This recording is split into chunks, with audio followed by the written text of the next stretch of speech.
खरूज की किताब उसका 17 बाब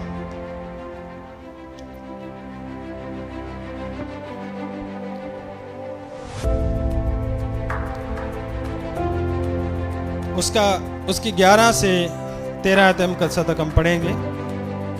और जब तक मूसा अपना हाथ उठाए रहता था बनी इस्राएल गालिब रहते थे, और जब वो हाथ लटका देता था तब अमालेकी गालिब होते थे। और जब मूसा के हाथ भर गए तो उन्होंने एक पत्थर लेकर मूसा के नीचे रख दिया और वो उस पर बैठ गया।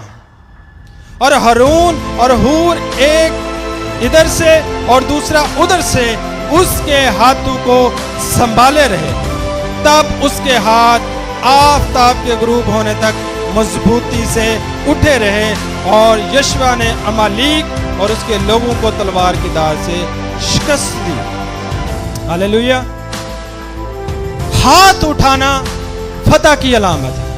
जब हम इबादत के अंदर हाथ उठाते हैं, जब हम कन्वेंशंस में हाथ उठाते हैं, जब हम अकेले में खुदावंद के हुजूर हाथ उठाते हैं, तो हाथ उठाना फतह की अलामत है। क्योंकि जब हम हाथ उठाते हैं तो हमारा भरोसा अपने ऊपर नहीं बल्कि किस पर होता है? यहोवा खुदा पर होता है, लश्करों के रब पर होता है, रब्बुल अफ़वाज पर होता है, जो हर जंग जीतने की क्या है? कुदरत रखता है। तो जब हम हाथ उठाते हैं तो ये फतह की अलामत है। यहां पर हमने देखा है कि मुकद्दस मूसा अपना हाथ उठाए रहते हैं। तो जब वो हाथ उठाए हुए रहते हैं तो यशवा क्या है? अमालेक के ऊपर गालिब आता है। लेकिन जैसे ही उसके हाथ नीचे होते हैं तो क्या होता है? अमालेकी उन पर गालिब आना शुरू हो जाते हैं। तो फिर एक वक्त आया कि उसके हाथ क्या है? थक गए। और जब हाथ थक गए तो वहां पर हारून और हूर हैं, और उन्होंने क्या है? एक पत्थर लिया और पत्थर के ऊपर मुकद्दस मूसा को बैठाया, और एक ने एक बाजू के नीचे आके और दूसरा दूसरे के बाजू, ताकि उसके हाथ क्या है? उठे रहे। और जब हाथ उठे रहे तो फिर यशवा ने क्या है? अमालेक को क्या है? मारा, और वो क्या है? फातेह ठहरा। हाथ उठाना फतह की अलामत है, ये फतह का ऐलान है। उससे पीछे हम देखेंगे तो मुकद्दस मूसा कहता है यशवा के कि तू अपने साथियों को ले और अमालेक से लड़, और मैं पहाड़ पर खुदा का असा हाथ में लिए हुए खड़ा हूंगा। और यानी मैं अपने हाथ उठाऊंगा। और हाथ उठाना क्या है? ये फतह की अलामत है। उसने जब ये ऐलान कर दिया कि जब मैं हाथ उठाऊंगा तो खुदावंद क्या है? फतह देंगे। और यहां पर हम देखते हैं कि जब वो थक गया तो उसके साथियों ने क्या किया कि उसको सहारा दिया, ताकि उसके हाथ क्या है? उठे रहे। और हम ईमानदार क्या करते हैं? हम तो क्या है? टांगे खींचते हैं। यहां पर ईमानदार क्या कह रहे हैं कि हाथ उठे रहे ताकि खुदा के लोग क्या हैं? फतह पाएं। लेकिन हम जैसे ईमानदार क्या करते हैं? हम तो दूसरों की टांगे खींचना शुरू कर देते हैं कि ये क्यों फतह पा रहा है, ये क्यों सरफराज हो रहा है, ये क्यों बढ़ रहा है। हमारे अंदर हसद पैदा हो जाता है, हमारे अंदर जेलसी पैदा हो जाती है। उसकी बजाय हमें चाहिए कि अगर किसी ईमानदार का हाथ नहीं उठ रहा, अगर उसका भरोसा खुदा पर नहीं है, अगर उसका यकीन किसी वजह से डगमगा गया है, अगर वो किसी वजह से कमजोर हो गया है, तो वो क्या है? दूसरे ईमानदार उसके हाथ उठाने में उसकी मदद करें। क्योंकि जब हाथ उठेंगे तो फिर इब्लीस पर आप क्या है? फतह पाएंगे। जब आपके हाथ उठेंगे तो ये फतह का ऐलान होगा कि इब्लीस तू हमारा कुछ नहीं कर सकता, तू हमारा कुछ नहीं बिगाड़ सकता, तू हारा हुआ है, तू शर्मिंदा है, तू लानती है, तेरा हमारी जिंदगियों के ऊपर कोई इख्तियार नहीं है। क्योंकि हमारी जिंदगी के ऊपर इख्तियार सिर्फ यहोवा खुदा का है, उसके बेटे यीशु मसीह का है। हालेलुया। तो हाथ उठाना क्या है? फतह की अलामत है।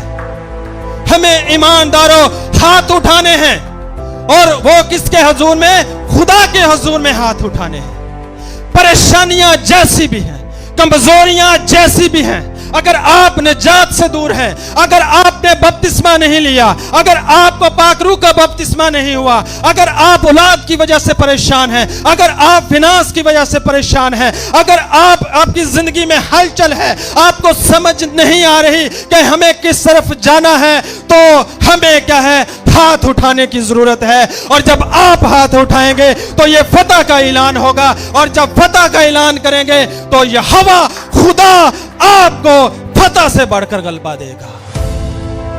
हालेलुया।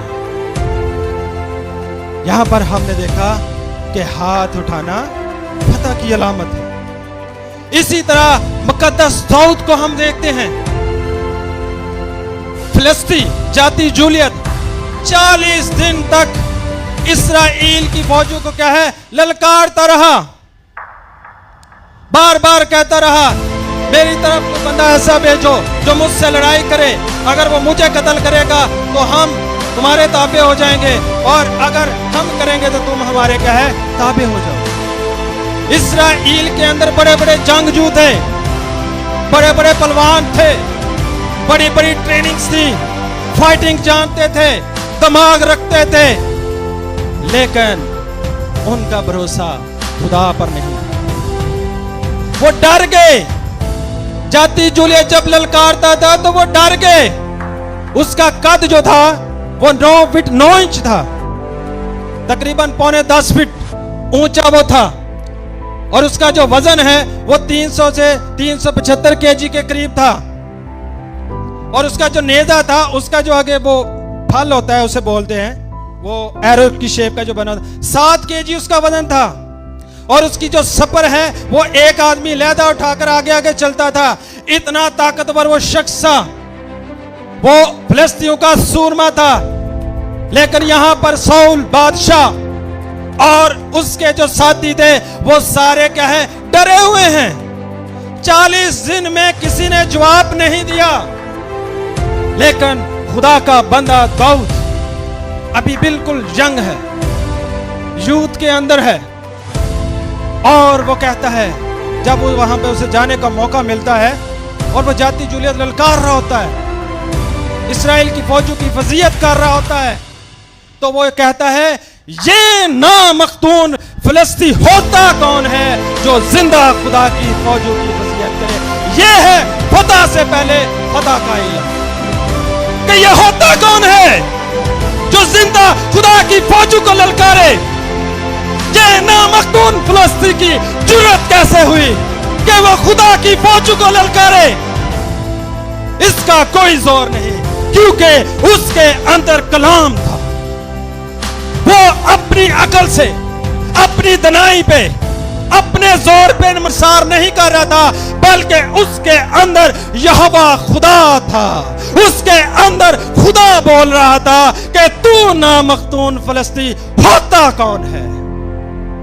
जब आपके अंदर खुदा का कलाम होगा, जब आपके अंदर खुदा होगा, जब आपको भरोसा होगा कि मेरा जंग लड़ने वाला मैं नहीं बल्कि मेरा खुदा है, तो आप हर पहाड़ से, हर एक तूफान से कहेंगे, तू होता कौन है जो मेरी जिंदगी को बिगाड़े।